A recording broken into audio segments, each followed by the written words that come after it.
diri sa inyong Pinoyanan alang sa pagpakiduyog sa inyo, paghatag kalipay o paghatag ginagmay pod nga mga panalangin, isip nga kami nagmahal sa inyo. Ni?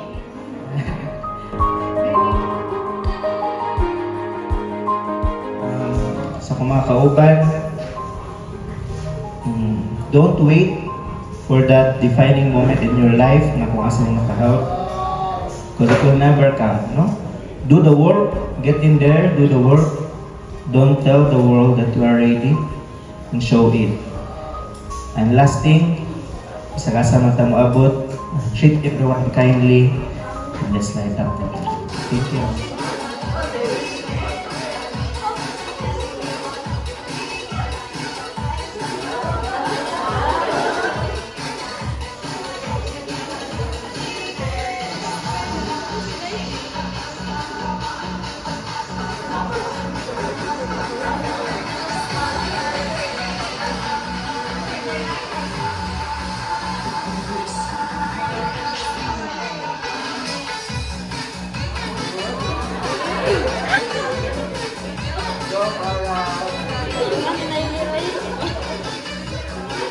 Ayuhan na ili oy.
Kami mapasalamaton sa inyong pagbisita, sa inyong presensya karon, sa inyong pakiguban sa among mga nanay o tatay diri sa foundation. And salamat kayo sa inyong pagkahit ng panahon o sa inyong pag-share po sa inyong mga blessings, sa inyong generosity, sa inyong, especially sa inyong time, no, nga pag-anhi diri sa foundation nga nagpaambit po sa inyong kaugalingon nato sa ato ang mga elderly diri. So kami mapasalamaton kaayo sa paghatag ninyo sa inyong panahon karong adlaw, no? So mubo man naman siya ng panahon, pero ang experience nga na sinati po sa ato ang elderly sa inyong paghatag og atensyon o sa inyong pagpaminaw sa ilaha, siguro dako siya nga experience para sa ilaha na himo part po sa ilahang journey diri sa kalibutan. So daghan kaayong salamat o God bless everyone.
we could just get through it. No